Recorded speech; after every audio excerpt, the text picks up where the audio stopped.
এবং সেটা মনে রাখা সারাদিন। এটা যদি করতে পারি তাহলে আমরা প্রকৃতির দান উপভোগ করতে পারবো, কারণ এর প্রতিদিনই কঠিন হয়ে যাচ্ছে আমাদের জন্য। তার উপর দাবি এত রকম আসছে, সবাই নিজের ব্যক্তিগত স্বার্থে। তাকে নিশ্চিহ্ন করে দিতে আমাদের বিন্দুমাত্র আমাদের দ্বিধা হয় না। সেটা রক্ষা করার জন্য আমাদের সমস্ত আয়োজন করতে হবে, যাতে আমরা প্রকৃতির সঙ্গে সদয় চিত্তে বসবাস করতে পারি। আমি লিখিত বক্তব্যে ফিরে আসছি। বাংলাদেশের প্রকৃতি সবুজ শ্যামল, নদী নালা খালবিল হাওর বাওরে কয়েকশো প্রজাতির মাছের নতুন প্রাণ সঞ্চারিত হয়েছে। ভৌগোলিক অবস্থানগত কারণে বাংলাদেশ পানির দেশ। নদী নালা খালবিল হাওর বাওর সমুদ্র এসব ব্যাপক মৎস্য সম্পদে অত্যন্ত সমৃদ্ধ। একদিকে বৈচিত্র্যময় অভ্যন্তরীণ জলাশয়ে পরিপূর্ণ এই দেশের মৎস্য সম্পদের উন্নয়ন ও সম্প্রসারণের যেমন ব্যাপক সম্ভাবনা রয়েছে, অন্যদিকে বিশাল বঙ্গোপসাগরের অফুরন্ত মৎস্য সম্পদও আমাদের জন্য পানিভিত্তিক অর্থনীতি বিকাশের সুযোগ করে দিয়েছে। আমাদের দেশের জনগণের প্রাণীজ আমিষের চাহিদা বিরাট অংশ পূরণ হয় মাছ থেকে। একই সাথে 12 লক্ষ নারী সহ কর্মক্ষম জনগোষ্ঠীর একটা বিরাট অংশ প্রত্যক্ষ ও পরোক্ষভাবে এই খাতের সঙ্গে জড়িত। তবে এই খাতের ব্যাপক সম্ভাবনাকে কাজে লাগিয়ে আরো বিপুল সংখ্যক তরুণ সফল উদ্যোক্তা হয়ে উঠতে পারবে বলে আমি আশা করি। আমাদের লক্ষ্য হবে প্রকৃত মৎস্যজীবী ও জেলেদের সামাজিক নিরাপত্তার কর্মসূচির আওতায় আনতে বিশেষভাবে যত্নশীল হওয়া, যাতে করে তারা অর্থনৈতিক বৈষম্যের শিকার না হন। মৎস্য সম্পদ উন্নয়ন ও সংরক্ষণ ও সম্প্রসারণের জন্য মন্ত্রণালয় থেকে যে সকল কার্যক্রম ও উদ্যোগ নেওয়া হয়েছে, আমি সেসব উদ্যোগকে সাধুবাদ জানাই। আমরা মৎস্য মন্ত্রণালয়ের জন্য একটা হাততালি দিই আজকের অনুষ্ঠানে।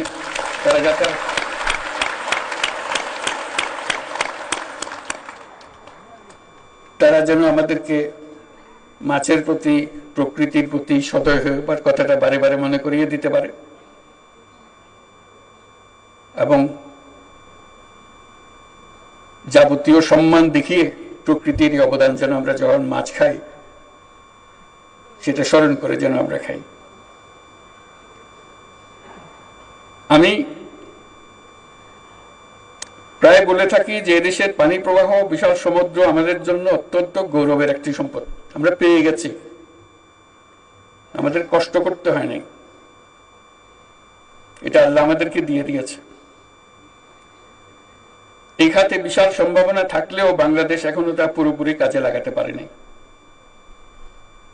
আমরা এখনো সমুদ্রের জগতে প্রবেশ করতে পারিনি।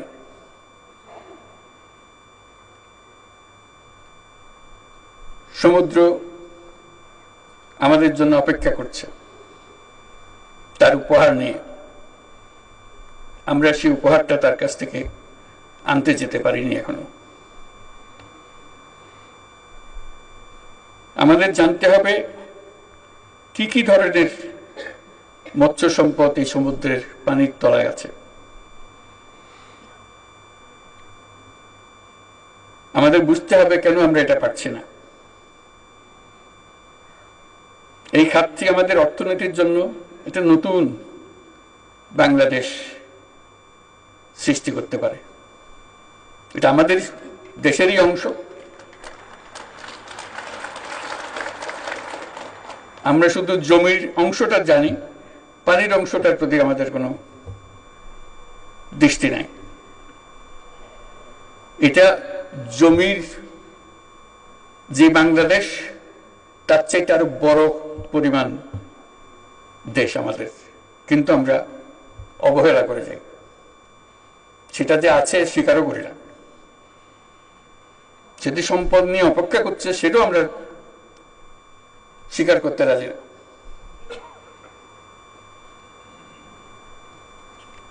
আমাদের বঙ্গোপসাগরে সুষ্ঠু জরিপ পরিচালনা করে গভীর সমুদ্রে মাছ ধরার অঞ্চল চিহ্নিত করতে হবে। এটা শুধু বেশি মাছ ধরার বিষয় নয়, এটা একটা ইন্ডাস্ট্রি গড়ে তোলার বিষয়। এটা শুধু আমরা খাবো তা না, পৃথিবীর অন্যান্য মানুষের দেশ আমাদের এই মাছ খাবে। আমাদের সেই সম্পদ আছে,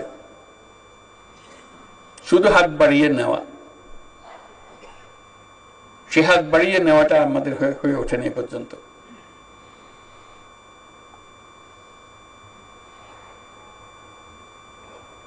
এর জন্য আমাদের গবেষণায় সক্রিয়ভাবে যুক্ত হতে হবে, আন্তর্জাতিক সম্মেলনের আয়োজন করতে হবে, যাতে বিশ্বমানের বিশেষজ্ঞদের চিন্তা ভাবনা অভিজ্ঞতা আমরা কাজে লাগাতে পারি। আমাদের বিশ্ববিদ্যালয়ের পাঠ্যক্রমেও গভীর সমুদ্রে মাছ ধরার বিষয়টি অন্তর্ভুক্ত করতে হবে।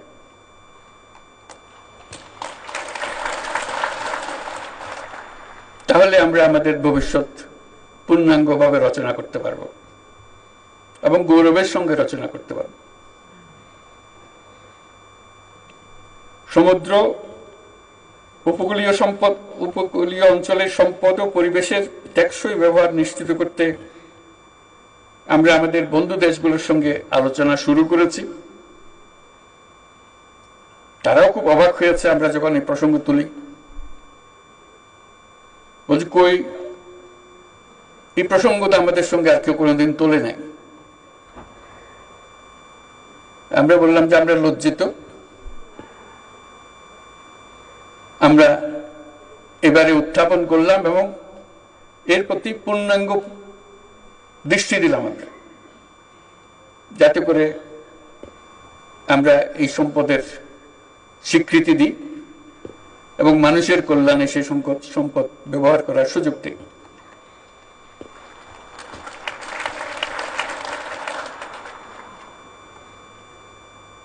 সমুদ্র, উপকূলীয় অঞ্চলের সম্পদ ও পরিবেশের টেকসই ব্যবহার নিশ্চিত করতে আমরা আমাদের বন্ধু দেশগুলোর সঙ্গে আলোচনা করছি এবং তারা সাড়া দিচ্ছেন।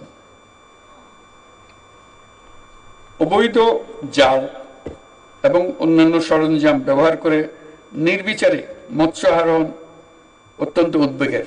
যে বললাম আমরা প্রকৃতির দিকে কোনো খেয়াল রাখি না, এটা আরেকটা তার পরিচয়। অবৈধ জাল এবং সরঞ্জাম প্রস্তুত ব্যবহার সহ যে কোনো ধরনের বেআইনি কর্মকাণ্ড কঠোরভাবে প্রতিহত করতে হবে। এটা শুধু কোনো একটা পুলিশ বাহিনী বা কেউ গিয়ে করবে তা না, এটা আমাদের নাগরিক দায়িত্ব হিসেবে আমাদেরকে করতে হবে। সবাই সবারটা, সবার অঞ্চল, সবার এলাকা নিশ্চিত করতে হবে কেউ যেন আমাদের দান যেটা আমরা পেয়েছি প্রকৃতি থেকে সেটাকে আমাদেরকে সেটা থেকে বঞ্চিত না করে আগামী প্রজন্ম যেন এটার থেকে বঞ্চিত না হয়। এখন যেভাবে অগ্রসর হচ্ছি আমাদের মনে হয় আগামী প্রজন্মর ভাগ্য সংকীর্ণ হয়ে যাচ্ছে, অথচ আমাদের দায়িত্ব ছিল সেটাকে আরো প্রসারিত করা। কাজে আমাদের গিয়ার বদলাতে হবে, সংকোচনের গিয়ার থেকে আমাদের সম্প্রসারণের গিয়ারে চলে যেতে হবে। এবং আমরা পারি, না পারার কিচ্ছু নেই এখানে, কারো চাইতে কারো বুদ্ধি কম না, শুধু বিষয়টা নজরে আনতেছি না আমরা। কি কারণে আমরা সমুদ্রের কথা ভুলেই গেছি।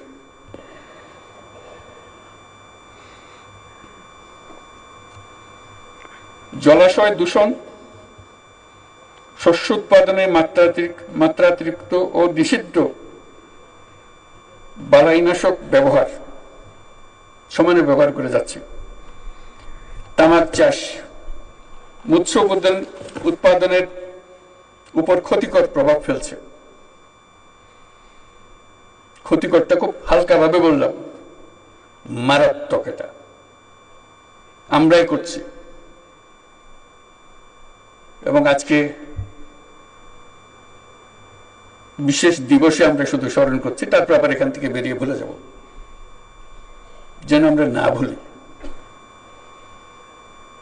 সে কথাটা বারে বারে নিজেকে স্মরণ করিয়ে দেওয়া।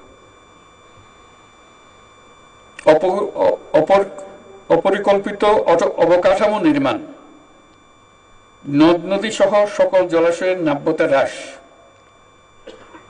সর্বোপরি জলবায়ু পরিবর্তনের